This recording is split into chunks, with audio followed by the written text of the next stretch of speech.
नमस्कार दोस्तों, नमः शिवाय। जीवन ज्योति चैनल में आप सभी का हार्दिक स्वागत करती हूं। दोस्तों, आज की वीडियो आप सभी लोगों के लिए बहुत ही ज्यादा उपयोगी होने वाली है। आज की वीडियो में मैं बात करूंगी सावन सोमवार व्रत और पूजा विधि के विषय में। साथ में 16 सोमवार व्रत की जो विधि है वह भी आप लोग जानेंगे।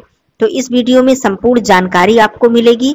पूजा किस तरह से आपको करनी चाहिए, संपूर्ण जानकारी, और 16 सोमवार व्रत की विधि क्या है, उसमें मुख्य नियम क्या है, वो भी आप लोग जानेंगे। देखिए दोस्तों, 16 सोमवार व्रत का जो नियम है, हो सकता है अलग अलग स्थानों पर नियम में कुछ बदलाव हो जाए, लेकिन जो यहाँ का नियम है, हमारे यहाँ का जिस प्रकार से हम लोग व्रत रखते हैं 16 सोमवार का, वो नियम मैं आप लोगों को बताती हूँ। तो चलिए आगे बढ़ते हैं। आप सभी लोगों को सावन मास की हार्दिक शुभकामनाएं। भगवान भोलेनाथ जी की कृपा आप सभी के ऊपर सदा सर्वदा बनी रहे। दोस्तों, सावन मास भगवान भोलेनाथ जी को अत्यंत ही प्रिय है। सभी भक्त सावन सोमवार का व्रत धारण करते हैं। बहुत से लोग 16 सोमवार का व्रत भी धारण करते हैं। तो यदि आप 16 सोमवार का व्रत धारण कर रहे हैं तो सावन के प्रथम सोमवार से भी इस व्रत को उठा सकते हैं। और यदि कोई दिक्कत है, मान लीजिए बहनें मासिक धर्म में आ जाती हैं, प्रथम सोमवार को वो स्वच्छ नहीं है, तो दूसरे या तीसरे सोमवार से भी 16 सोमवार का व्रत आप प्रारंभ कर सकती हैं। लेकिन सावन सोमवार का जो व्रत होता है, ये आप प्रथम सोमवार से लेकर जो 5 सोमवार इस वर्ष पड़ रहे हैं, 5 सोमवार व्रत आपको रखना होता है। चलिए, ये क्लियर हो गया। अब मैं बात करती हूँ विधि की। सबसे पहले मैं विधि पूजा की बताती हूँ। 16 सोमवार की विधि वही है, उसमें अलग क्या नियम है वो मैं फिर अंतिम में बता दूंगी कि 16 सोमवार में अलग से आपको क्या क्या नियम करने हैं। तो सबसे पहले आपको सुबह सवेरे स्नान करके व्रत का संकल्प ले लेना चाहिए। यदि आप 16 सोमवार का व्रत है, तब भी आपको प्रथम मतलब जब भी आप शुरू कर रहे हैं सोमवार को, उसी दिन आपको 16 सोमवार व्रत का संकल्प ले लेना चाहिए। और अपनी मनोरथ, जिस भी मनोकामना के लिए आप व्रत रख रहे हैं या फिर निष्काम भाव से व्रत रख रहे हैं, तो आपको वो मनोकामना भी कहनी चाहिए, अपना नाम, गोत्र, स्थान इत्यादि बोलकर। और यदि आप सावन के केवल 5 सोमवार रखेंगे तो उसका भी संकल्प आपको प्रथम सोमवार को ले लेना चाहिए। ये हो गया। अब सर्वप्रथम आपको भगवान गणेश जी की पूजा करनी चाहिए, क्योंकि सावन मास में या फिर हम शिव जी की जब भी पूजा करते हैं तो केवल शिव जी की पूजा नहीं करते हैं, पूरे शिव परिवार की पूजा करते हैं। तो सर्वप्रथम आप भगवान गणेश जी की वंदना करें, उनकी पूजा अर्चना करें, उन्हें सिंदूर, दूर्वा, पान, पुष्प इत्यादि अर्पित करके उनसे प्रार्थना करें। भगवान गणेश जी की पूजा करने के बाद आपको माता गौरी जी की पूजा करनी चाहिए। और मान्यता है कि माता गौरी जी की पूजा अर्चना करके उनसे आज्ञा लेकर हमें भगवान शिव जी की पूजा अर्चना करनी चाहिए। तो माता गौरी जी को आप लोग सिंदूर, रोली, कुमकुम, पुष्प इत्यादि अर्पित करें, धूप दीप प्रज्वलित करें। अब बात आती है श्रृंगार की सामग्री की। तो देखिए, प्रथम सोमवार को भी आप लोग श्रृंगार की सामग्री अर्पित कर सकते हैं, दूसरे सोमवार को भी, उद्यापन के समय भी, या फिर आप चाहें तो प्रत्येक सोमवार को माता रानी को श्रृंगार अर्पित कर सकते हैं। अब यहाँ पर श्रृंगार के विषय में मैं एक बात जरूरी बता दूं कि सावन मास में जब हम माता गौरी जी को श्रृंगार अर्पित करते हैं तो उसमें हरी चूड़ियां आप लोग जरूर रखिएगा। आपकी इच्छा है आप लाल चूड़ी भी चढ़ाएं, लेकिन हरी चूड़ियां जरूर अर्पित कीजिएगा। मेहंदी और पीला सिंदूर। दोस्तों, सुहाग में हमेशा जब भी माताएं बहनें सुहाग की सामग्री का दान करें या अर्पित करें तो पीला सिंदूर प्रयोग करें, क्योंकि पीला सिंदूर ही असली सिंदूर होता है, इसे ही सिंदूर का दर्जा दिया गया है। तो आप लोग पीला सिंदूर रखें। चलिए, ये बात हो गई। अब बात आती है भगवान शिव जी की पूजा करने की। देखिए दोस्तों, सावन मास में भगवान शिव जी का जलाभिषेक करने का विशेष नियम है। अब आप भगवान शिव जी का अभिषेक पंचामृत से भी कर सकते हैं, गाय के कच्चे दूध से भी कर सकते हैं, गंगा जल से भी कर सकते हैं, या फिर अलग अलग से भी आप दूध, दही, शहद, घी, शक्कर इत्यादि अर्पित कर सकते हैं।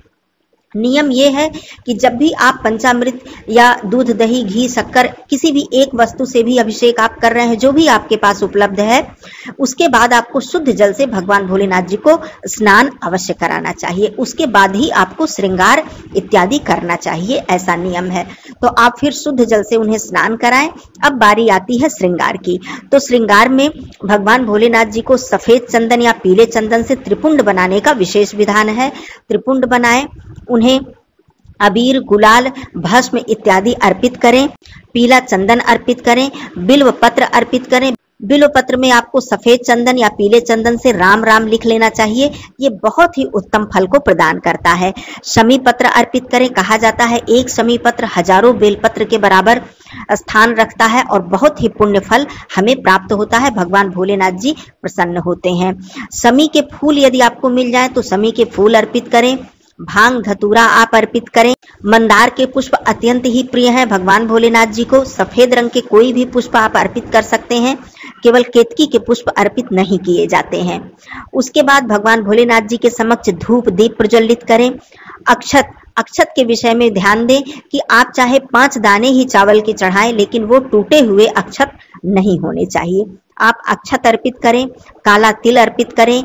हरी मूंग अर्पित की जाती है। गेहूं के दाने अर्पित किए जाते हैं। जौ के दाने अर्पित किए जाते हैं।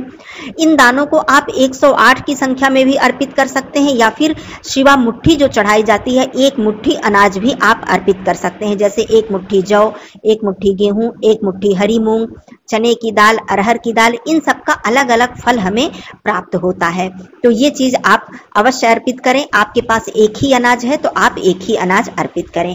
काला तिल, सफेद तिल, ये सारी चीजें अर्पित करें। अब धूप दीप प्रज्वलित करने के बाद बारी आती है नैवेद्य की। तो हम जब सावन का सोमवार का व्रत रखते हैं या कोई व्रत रखते हैं तो फलाहारी भोग प्रसाद ही अर्पित करते हैं। तो आप फलाहारी भोग प्रसाद अर्पित करें। अब 16 सोमवार में क्या अर्पित करना है वो मैं आगे बताऊंगी। इस प्रकार नैवेद्य अर्पित करने के बाद आप बैठकर भगवान भोलेनाथ जी के मंत्रों का जप करें। अब ये आपकी सुविधा के अनुसार है, श्रद्धा के अनुसार आप किस तरह से भगवान की स्तुति करते हैं, क्योंकि भगवान सिर्फ हमारा भाव देखते हैं। स्तुति करने के बहुत सारे नियम है, बहुत सारे तरीके हैं और सबके अलग अलग तरीके होते हैं दोस्तों, जिसमें मैं बता दूं कि सबसे ज्यादा शक्तिशाली और सबसे बड़ा महामंत्र तो ओम नमः शिवाय और नमः शिवाय है। स्त्रियों को नमः शिवाय का जप करना चाहिए और पुरुषों को ओम नमः शिवाय। इसमें तो ब्रह्मांड की शक्ति ही समाई हुई है।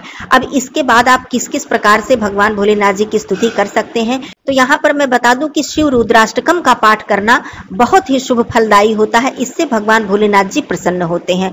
अति सुंदर स्तुति है उनकी, आप सभी लोग जानते भी होंगे। नमामि शमीशान निर्वाण रूपम विभुम व्यापकम ब्रह्म वेद स्वरूपम, ये पूरी स्तुति है। मैंने इसकी वीडियो भी दी है, आप लोग चाहें तो सर्च करके देख सकते हैं। तो इस तरह से शिव रुद्राष्टकम का पाठ भी आप लोग कर सकते हैं।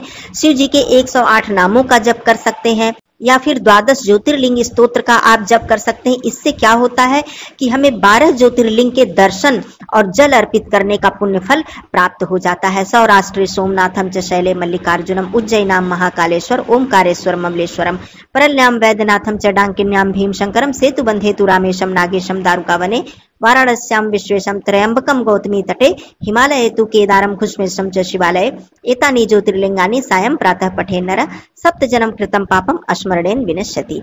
दोस्तों मैंने पूरा ही सुना दिया क्योंकि बीच में छोड़ना थोड़ा मुझे अच्छा नहीं लगता है। तो ये जो स्तोत्र है, छोटा सा स्तोत्र है, इससे 12 ज्योतिर्लिंग के दर्शन का फल हमें प्राप्त होता है और हमारे 7 जन्मों के जो पाप हैं वो नष्ट होते हैं, जैसा कि स्तोत्र में वर्णन किया गया है। तो ये आप कर सकते हैं। उसके बाद नागेंद्र हाराय त्रिलोचनाय भस्मांगरागाय महेश्वराय, इसका भी आप जप कर सकते हैं। कहने का मतलब मैं अलग अलग बता रही हूँ, आपको जो भी प्रिय लगे, जो भी अच्छा लगे आप कर सकते हैं। ओम उमा महेश्वराय नमः, इस मंत्र का जप भी सावन मास में किया जाता है। चलिए ये तो जप और मंत्र की बात हो गई। अब आपको विधि विधान से भगवान शिव जी की आरती करनी चाहिए, भगवान गणेश जी की भी आरती करनी चाहिए, माता गौरी जी की भी आरती करनी चाहिए। इस प्रकार से पूरे शिव परिवार की आरती करनी चाहिए। अब यहाँ पर जरूरी बात कि नंदी जी की पूजा करना आप बिल्कुल ना भूलें। बिना नंदी जी की पूजा किए भगवान भोलेनाथ जी अपनी पूजा स्वीकार नहीं करते हैं। तो इस तरह से सावन मास में आप व्रत रख रहे हैं तब भी, नहीं रख रहे हैं तब भी आपको शिव पूजा अवश्य करनी चाहिए। आपको सावन के केवल सोमवार को ही नहीं, आपको प्रतिदिन पूजा करनी चाहिए, क्योंकि सावन का जो प्रत्येक दिन है वो सोमवार के बराबर ही है, क्योंकि सावन का एक एक दिन भगवान शिव जी को अत्यंत ही प्रिय है। तो इस तरह से आप पूजन अर्चन करें, भले ही आप व्रत नहीं रखते हैं तब भी। अब बात आती है 16 सोमवार की। तो तो देखिए दोस्तों, मैंने पहले ही बता दिया कि संकल्प आपको ले लेना है। अब 16 सोमवार व्रत में जरूरी नियम क्या है वो मैं बताती हूँ। अब यहाँ पर बात सबसे ज्यादा जो प्रश्न दुविधा आती है वो बहनों के मन में ये आती है कि जब मासिक धर्म आ जाए तो क्या हमें उस दिन का सोमवार छोड़ के फिर अगले सोमवार से व्रत रखना चाहिए। तो देखिए, ये गलती आपको नहीं करनी है। 16 सोमवार का व्रत नाम ही इसलिए बताया गया है कि ये आपको 1 से लेकर 16 तक पूरे करने हैं, बीच में बिल्कुल भी खंडित नहीं करना है।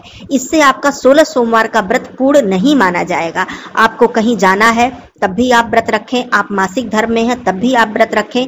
केवल नियम ये है कि मासिक धर्म में आप अपने पति के द्वारा, बच्चों के द्वारा, माता के द्वारा या घर के किसी भी सदस्य के द्वारा, जैसे ससुराल में सास हैं, कोई भी है सदस्य, उनसे पूजन अर्चन आप करवा दें और मानसिक रूप से आप भगवान की प्रार्थना, उनकी स्तुति, उनके नाम का जप आप करती रहें। लेकिन व्रत आपको नहीं छोड़ना है। ये नियम हो गया। अब 16 सोमवार का जो सबसे जो जरूरी नियम होता है और मुख्य जो सामग्री होती है वो होता है बेलपत्र और सफेद पुष्प और आटे का जो प्रसाद, जिसे कि चूरमा कहते हैं, मानभोग कहते हैं, जो भी आप कह लें, जैसा भी आपके यहाँ कहा जाता हो।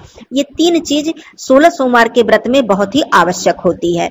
अब इसमें क्या करना है आपको, जैसे कि प्रथम सोमवार को आपने 21 बेलपत्र अर्पित किया या 11 बेलपत्र अर्पित किया या 51 बेलपत्र अर्पित किया, तो इतने बेलपत्र आपको प्रत्येक सोमवार को अर्पित करना होता है। इसमें आप राम राम लिख लें या फिर सफेद चंदन से आप उस पर तिलक कर लें, अर्थात टीका लगाकर आपको इतना बेलपत्र अर्पित करना ही होता है। बेलपत्र अर्पित करते समय भगवान भोलेनाथ जी से अपनी मनोकामना भी कहनी चाहिए। और मंदार के पुष्प या फिर सफेद पुष्प, ये 16 सोमवार के व्रत में हमें जरूर अर्पित करना चाहिए। अब आटे की प्रसाद की बात आती है तो सुबह के समय जब आप 16 सोमवार का व्रत रखते हैं तो सुबह आपको फलाहारी नैवेद्य ही अर्पित करना है। और संध्या पूजन में, संध्या पूजन का विशेष महत्व होता है। यहाँ पर मैं ये भी बता दूं कि आपको मंदिर यदि एक ही बार आप जा पाते हैं तो प्रदोष काल में ही आप मंदिर जाएं। और ये जो प्रसाद बनता है ये संध्या के समय स्नान आदि करके अपने रसोई घर को स्वच्छ करके स्वच्छ आटे से आप ये प्रसाद तैयार करें। इस प्रसाद को घी में भूनकर गुड़ और चीनी दोनों ही मिलाया जाता है। थोड़ा गुड़ थोड़ा चीनी मिलाकर, सूखे मेवे इत्यादि मिलाकर इस प्रसाद का 3 हिस्सा करें। आप चाहे तो 3 हिस्सा अलग अलग पात्र में करें, आप चाहे तो एक बड़े प्लेट में रखकर 3 अलग अलग हिस्सा बना लें। 3 हिस्सा करने के बाद आपको अपने घर पर ही भगवान भोलेनाथ जी को भोग लगाना चाहिए, उन्हें अर्पित करना चाहिए।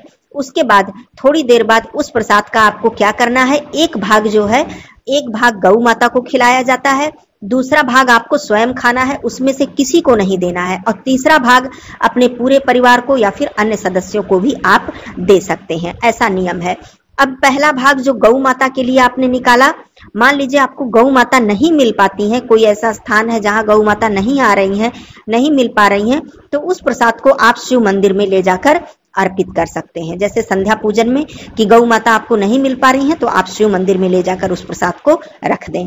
ये नियम होता है। तो इसी तरह से आपको प्रत्येक सोमवार को इसी नियम को करना है। अब बात आती है 16 सोमवार के व्रत में आपको वही प्रसाद अंतिम में संध्या पूजन, आरती इत्यादि सब कुछ आपका जब संपन्न हो जाता है तब आप उसी प्रसाद को ग्रहण करके जलपान करते हैं। और दिन भर भी आप फलाहारी इस व्रत को रखते हैं, या फिर आप चाहें तो 16 सोमवार का व्रत निर्जला दिन भर रख लें और संध्या के समय इसी प्रसाद को ग्रहण करके जलपान कर लें। और भी कुछ फलाहार जो आपको करना है, मतलब दूसरा अनाज आपको नहीं खाना होता है, इसी प्रसाद को ही ग्रहण करना होता है। अब जो सावन के सोमवार केवल रहते हैं उन्हें ये आटे का प्रसाद नहीं बनाना होता है, वो केवल फलाहारी व्रत ही धारण करते हैं। अब मान लीजिए शारीरिक स्थिति कुछ कमजोर है या दिक्कत है, तो जिस तरह से हम प्रत्येक सोमवार का जो व्रत रखते हैं, मतलब सप्ताह में हमेशा सोमवार का व्रत रखते हैं, उसमें हम एक समय मीठा भोजन करते हैं। तो आपको बहुत ज्यादा दिक्कत है तो आप सावन के सोमवार में भी एक समय भोजन कर सकते हैं, लेकिन 16 सोमवार में आप भोजन नहीं कर सकते हैं, केवल यही प्रसाद ग्रहण कर सकते हैं। दोस्तों, ये सारे नियम 16 सोमवार और सावन सोमवार के थे। और भी कोई प्रश्न हो तो आप लोग पूछिएगा। फिर मिलती हूँ अगले वीडियो में, तब तक के लिए धन्यवाद। नमः शिवाय। हर हर महादेव।